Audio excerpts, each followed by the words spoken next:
শুভ সকাল আমার প্রিয় বন্ধুরা। কোচবিহার জেলার ছোট্ট একটা গ্রাম থেকে আমি কৃষ্ণা। আমার ব্লগ চ্যানেলে তোমাদেরকে অনেক অনেক স্বাগত আর আমার অনেক অনেক ভালোবাসা। তোমরা যে যেখান থেকেই দেখছো আমার ভিডিওটা, আশা করছি বন্ধুরা প্রত্যেকেই ভালো আছো, সুস্থ আছো। আমরাও ভালো আছি। বারান্দাগুলোর দেখো কী রকম অবস্থা হয়ে গেছে। তো সেই কারণে সকাল সকাল ল্যাপা মোছা শুরু করে দিয়েছি। রান্নাঘরের বারান্দাটা ল্যাপা হয়ে গেছে। এখন আমাদের বড় ঘরের যে বারান্দাটা আছে শোয়ার, তো সেই বারান্দাটা আমি মাটি একটু বেশি করে দিয়ে লেপে নিচ্ছি। আর বন্ধুরা, বড় বারান্দার উপরটা কিন্তু লেপবো না, শুধু এই ধারগুলো যে নীলে ধরেছে সেই ধারগুলো লেপে নেব। শুভ সকাল বন্ধুরা। এই যে ল্যাপা মোছা করে আর কি চানটা করে নিয়েছিলাম। তারপর প্রীতমের আজকে পরীক্ষা, তো সেকেন্ড ইউনিট টেস্ট আর কি। তো ওকে একটু বই পড়িয়ে নিলাম আর কি। বই পড়ানো শেষ, আর ঠাকুর দেওয়া হয়নি এখনও। ভাবছি ঠাকুরটা একটু পরে দেবো, কারণ এখন বাজে 9টায় স্কুলে যাবে। তার আগে একটু আলু সেদ্ধ ভাত বানিয়ে দিয়ে খেয়ে দিয়ে স্কুলে যাক, তারপরে ঠাকুর দিয়ে রান্না বসাবো। তো চলো রান্নাঘরে চলে আসলাম। এখন একটু ভাত বসিয়ে দেই যাতে দুজনে খেয়ে যেতে পারে। প্রীতির কিন্তু পরীক্ষা না, প্রীতমের পরীক্ষা শুধু। তবে স্কুল তো যাবে প্রীতি, ওকে তো খাবারটা দিতে হবে, তাই না? তো সেই কারণে রান্নাঘরে চলে আসলাম। চালটা একটু বেশি নিয়েছি, অল্প একটু বেশি। সকালবেলা তো ওর বাবা খাবে না, শুধু আমরা তিনজনই খাবো। তো তাই জন্য অল্প একটু বেশি চাল নিয়েছি, যাতে তিনজনেরই আর কি সকালের খাবারটা হয়ে যায়। আর আলু সেদ্ধ আগের থেকে দিয়ে দিয়েছি আমি, মানে গরম জলে আলুগুলো দেওয়া আছে। আমাদের এই গ্যাসটা কিন্তু অনেক পুরনো বন্ধুরা। আর এই যে তোমরা একটু পরে দেখতে পারবে, এই যে দেখা যাচ্ছে, দেখো হাঁড়ির নিচে কালো কালো পড়ে গেছে। তো এই কালো কালোগুলো না কিছুতেও যায় না গো। অনেক কিছু করেছি, মানে যা যা অনেকে বলেছে সেরকম করেছি। ওই যে তোমার যেগুলো দিয়ে আগুন ওঠে সেগুলো মাজা ঘষা করেছি ভালো করে। আবার 700 নাকি 800 টাকা দিয়ে আমি ওই যে গাড়ি নিয়ে আসে একজন ঠিক করে, তো ওর কাছে ঠিকও করে নিয়েছিলাম। শুধু মনে হয় 5-6 দিন ঠিক ছিল, তারপরে যেমন কি তেমনই। কিছু বুঝতে পারছি না মানে কি হয়েছে। চুলোটা যেটাই দেয় আর কি কালি কালি হয়ে যায়। তো যাই হোক, রান্না করে নিয়েছি। একটু ভাতের মার পড়েছিল গ্যাসে, তো সেই জন্যে গ্যাসের চুলোটা একটু পরিষ্কার করে নিচ্ছি। আর গ্যাসের চুলোয় দেখবে তোমরা, যদি ভাতের মার পরে একটুখানি শুকিয়ে যায়, তাহলে দেখবে ওটা না উঠতেই চায় না, একটু ভিজিয়ে রাখতে হয়, তাই না? তো আমি তো ভিজিয়ে রাখিনি, তো সেই কারণে একটু তুলতে আর কি দেরি হচ্ছিল। তো যাই হোক, ভালো করে পরিষ্কার করে আমি নিয়ে নিয়েছি গ্যাসটা।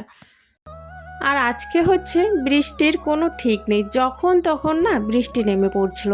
এই যে আমি রান্না করছিলাম, তার মাঝখানে দেখো বৃষ্টি চলে এসছে। তো সেই কারণে আমি রান্না বান্না ওইদিকে করছি, ওইদিকে রান্না হচ্ছে, তবে এইদিকে আমি দৌড়ে চলে আসলাম বাইরে প্লাস্টিকগুলো পাতার জন্য। সকালবেলায় তোমরা দেখলে আমি বারান্দাগুলো কিন্তু লেপে নিয়েছিলাম। আর এখন দেখো বৃষ্টি পড়াতে বারান্দাগুলো না ওই মোছাগুলো উঠে যাচ্ছে আর কেমন জানি হয়ে যাচ্ছে আর কি। তো যাই হোক, যেদিকে আর কি বৃষ্টিটা একটু বেশি পড়ে না, মানে আর কি ধারটা করে ভেঙে যাওয়ার সম্ভাবনা থাকে, তো সেখানে আমরা এইভাবেই আর কি প্লাস্টিক দিয়ে রাখি। তো হাওয়াতে দেখো নিচের প্লাস্টিকগুলো এলোমেলো হয়ে গেছে, তো সেই কারণে নিচের প্লাস্টিকগুলো ঠিক করে দিলাম। আর আমাদের এই যে রান্নাঘরের যে বারান্দাটা আছে, তো সেখানে প্লাস্টিকগুলো দিয়ে দিচ্ছি। এখানে আমার একটা প্লাস্টিক হারিয়ে গেছিলো, তো সেই প্লাস্টিকটা আমি খুঁজছিলাম। তবে একটু পরে গিয়ে দেখি আমাদের ঘরের ওই যে গাড়িটার পেছনে প্লাস্টিকটা পড়ে আছে। তো ওখান থেকে প্লাস্টিকটা নিয়ে এসে আমাদের রান্নাঘরের বারান্দায় আমি ভালো করে দিয়ে দিলাম, যে জায়গাটায় বৃষ্টি একটু বেশি পড়ে। এইদিকে প্লাস্টিকগুলো জায়গা মতো দিতে দিতে দেখো আমার অবস্থা অর্ধেকটাই ভিজে গেছি আমি। তো যাই হোক, ওইদিকে একটু পর প্রীতমের বাবা না একটুখানি মাংস নিয়ে আসে। আর আজকে অনেক দিন পর বন্ধুরা মাংস বাড়িতে আনা হলো, কারণ এখন মাংস না বেশি আনাই হচ্ছে না।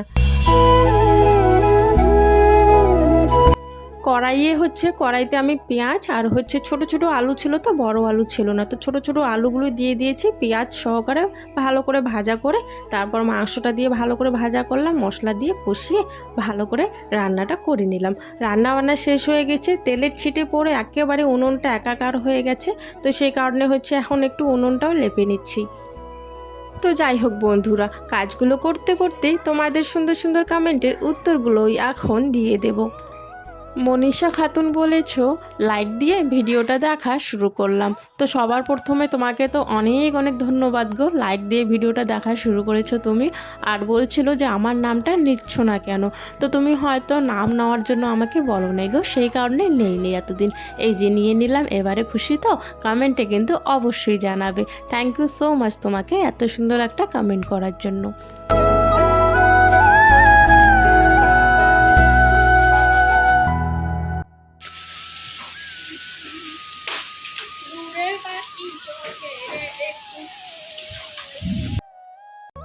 আজকে হচ্ছে আকাশের কোনো ঠিক নেই, এই দেখো বৃষ্টি, এই দেখো আবার কি হাওয়া উঠে গেছে, তাই না?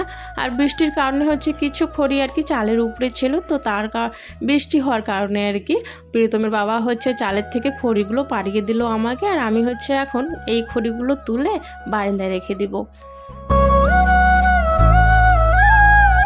এইদিকে হচ্ছে উঠোনে কত পাতা পড়ে গেছে, তাই না, একটু হাওয়া হওয়াতে। তো সেই কারণে পাতাগুলো এখন ঝাড় দেবো, তারপর হচ্ছে প্রীতমের বাবা চান করবে, সবাই মিলে খাওয়া দাওয়া করব। এই যে দেখো বসে পড়েছি খাওয়া দাওয়া করার জন্য। আজকে হচ্ছে মাসকলার ডাল আর লেবু নিয়েছি আর পেঁয়াজ, দাদা আর হচ্ছে তোমার একটু মাংস। আগে দিয়ে গেল 3 ঝুপি কলা, আর হচ্ছে এখানে হচ্ছে একটুখানি চিড়ে, মানে পুজো করেছিল তো সেটার আর কি কলা পেকেছে কলাগুলো, সেই জন্য দিয়ে গেল। আসলে হচ্ছে বাড়িতে পুজো করেছিল, তো অনেকগুলো কলার ঠাতি লাগে আমাদের পুজো করলে, তো কলাগুলো আর কি রাখা হয় পরে, আর কি পূজা করার পর আর কি রাখা হয়, যখন পাকে তখন আর কি খাওয়া হয়। তো অনেকগুলো কলা আছে, 3 ঝুপি কলা এনেছে আর কি, আর একটুখানি চিড়ে এনেছে, দেখলাই তোমরা। ওগুলো হচ্ছে পুজোর কলা। আর তার আগেও কিন্তু আগের দিন আমরা হচ্ছে 1 ঝুপি কলা নিয়ে রেখেছি, তারপরের দিন হচ্ছে দাদাও নিয়ে আসলো অনেকগুলো কলা। আজকে হচ্ছে দুপুর থেকেই কারেন্ট নেই, তো এরকম করে আর কি মম জ্বালিয়ে আর কি পড়তে হচ্ছে আর কি। প্রীতি পড়ছে না, কারণ প্রীতম কেন পড়ছে বলো তো? কারণ প্রীতমের তো পরীক্ষা না, কালকে সেকেন্ড পরীক্ষা চলছে, তো পরীক্ষা কারেন্ট না থাকলেও কিছু করার নেই, একটা বুদ্ধি করে তো পড়তেই হবে, তা না হলে গিয়ে কি লিখবেও, তাই না? তো সেই কারণে মম নিয়ে আসলাম দোকান থেকে 2টো, আর এখন এই যে বসিয়ে একটু আর কি অঙ্ক কালকে আছে, তো সেই জন্য অঙ্ক করছে। তো কাল হচ্ছে বন্ধুরা ভিডিওটা শেষ করতে পারিনি, কারণ হচ্ছে কালকে রাতে এক ফোঁটাও কারেন্ট ছিল না। রাতে বলতে দুপুর থেকে কারেন্ট নেই, তো দুপুর থেকে কারেন্ট নেই বলতে বেশি ভিডিও করতে পারিনি, কারণ ফোনে চার্জ সেরকম ছিল না, তো সেই কারণে সেরকম ভিডিও করা হয়নি। আর হচ্ছে রাতেও তো আসেনি কারেন্ট, তো তোমরা দেখলে অন্ধকারের মধ্যে আর কি বইটা পড়িয়েছি আমি, যেহেতু আজকে ওর পরীক্ষা, তো অন্ধকারের মধ্যে মম জ্বালিয়ে আর কি বই পড়ানো হয়েছে। খাওয়া দাওয়াও কিন্তু রাতে আমরা মম জ্বালিয়ে করেছি, আর মোবাইলের অল্প একটু চার্জ ছিল ওই মোবাইলে, তো হালকা একটু টর্চ জ্বালিয়ে আর কি খাওয়া দাওয়া করা হয়েছে। তো ওইভাবে আর কি খাওয়া দাওয়া করে রাতে ঘুমিয়ে পড়েছি, আর ভিডিওটা শেষ করাই হয়নি, তাই সকালবেলা চলে আসলাম ভিডিওটা শেষ করার জন্য। তো যাই হোক বন্ধুরা, এতক্ষণ ধরে যারা আমার ভিডিওটা দেখছিলে তাদেরকে অসংখ্য অসংখ্য ধন্যবাদ। আর যারা নতুন এসছো আমার চ্যানেলে, তাদের কাছে অনুরোধ রইল চ্যানেলটি সাবস্ক্রাইব করে আমার পাশে থেকো, আর ভিডিওটা যদি ভালো লাগে একটা লাইক দিতে ভুলো না। তো যাই হোক, কালকে দেখা হচ্ছে নতুন একটা ব্লগের সাথে। সবাই ভালো থেকো, সুস্থ থেকো, টাটা।